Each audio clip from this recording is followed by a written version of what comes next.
नमस्ते दोस्तों, स्वागत है आप सभी का आपके अपने YouTube channel Dixit family kitchen में। तो फ्रेंड, आज मैं छोटे साबूदाना की खीर शेयर करने जा रही हूँ। साबूदाना की खीर हर किसी को बेहद पसंद होती है।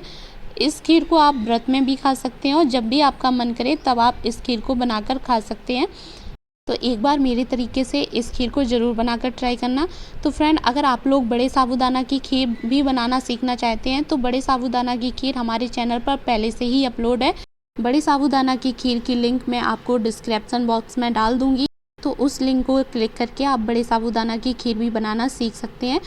तो चलिए इस खीर को मिलकर बनाते हैं। छोटे साबूदाना की खीर बनाने के लिए यहाँ पर मैंने 1.5 लीटर फुल क्रीम दूध लिया है और यहाँ पर मैंने दूध में 1 गिलास भरकर पानी डाला है। आप यहाँ पर पैकेट वाला भी दूध ले सकते हैं। मैंने यहाँ पर बफेलो मिल्क लिया है। आपके यहाँ जो दूध आता है आप वो दूध ले सकते हैं।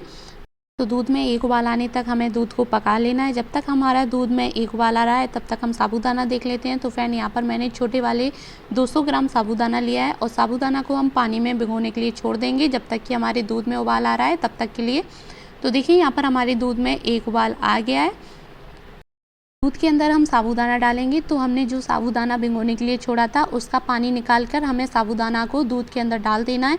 तो फ्रेंड, आपको एक चीज़ का ज़रूर ध्यान रखना है, जब भी आप दूध में साबूदाना डालें तो आप दूध में पहले 1 उबाल आ जाने दें, तब उसके बाद ही साबूदाना डालें। अगर आप कच्चे दूध में साबूदाना डाल देंगे तो आपका जो दूध है वो फट सकता है, इसलिए दूध में 1 उबाल आने के बाद ही साबूदाना दूध के अंदर डालें। तो यहाँ पर मैं साबूदाना को दूध के अंदर डाल दूँगी।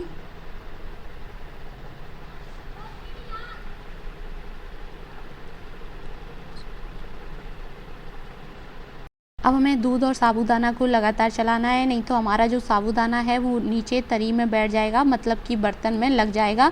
इसलिए साबूदाना दूध में डालने के बाद आपको खीर को लगातार चलाना है जब तक कि इसमें 1 उबाल नहीं आ जाता, तब तक के लिए।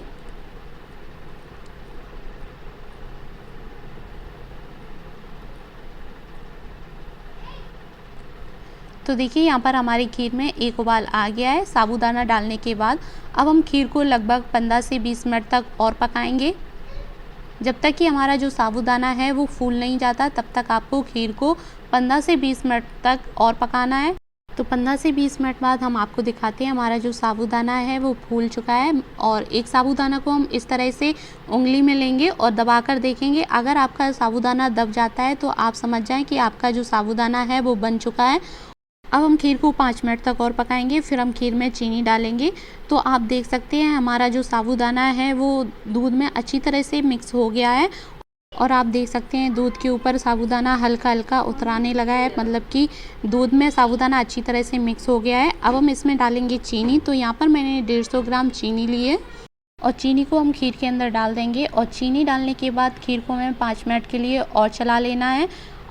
अगर आप चीनी डालने के बाद खीर को नहीं चलाते हैं तो खीर में पानी सा उतराने लगता है, मतलब कि जो हमारी खीर है वो पंचीली पंचीली लगने लगती है। इसलिए चीनी डालने के बाद 5 मिनट तक खीर को और चला लें।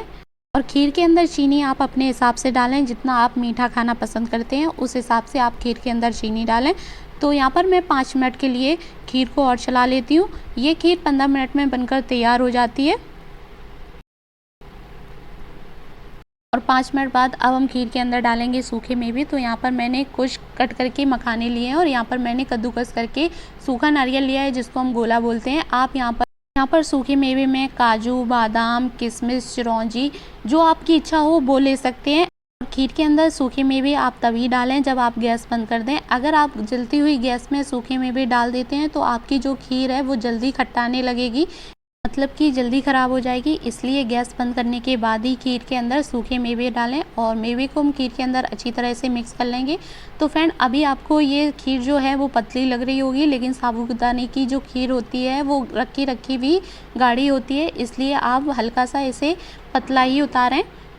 तो ये हमारी जो खीर है वो बनकर तैयार है। अब हम इसमें डालेंगे इलायची पाउडर। तो यहाँ पर मैं 1 छोटी चम्मच इलायची पाउडर खीर के अंदर डाल देती हूँ और इलायची पाउडर को हम खीर के अंदर अच्छी तरह से मिक्स कर लेंगे। और इस खीर को हम ठंडा होने के लिए छोड़ देंगे। ठंडा होने के बाद इस खीर को हम फ्रिज में रख देंगे। ये खीर जितनी ठंडी होती है उतनी ज़्यादा अच्छी लगती है। तो फ्रेंड, ये हमारी छोटे वाले साबूदाना की खीर सर्व करने के लिए तैयार है। वीडियो अच्छी लगी हो तो वीडियो को लाइक, शेयर, कमेंट और सब्सक्राइब करना बिल्कुल ना भूलें। और एक बार मेरे तरीके से इस खीर को ज़रूर बनाकर ट्राई करना और कमेंट में हमें बताना कि आज की आपको उस छोटे वाले साबूदाना की खीर की रेसिपी कैसी लगी। तो मिलते हैं गाइस एक और नई वीडियो के साथ, तब तक के लिए थैंक यू।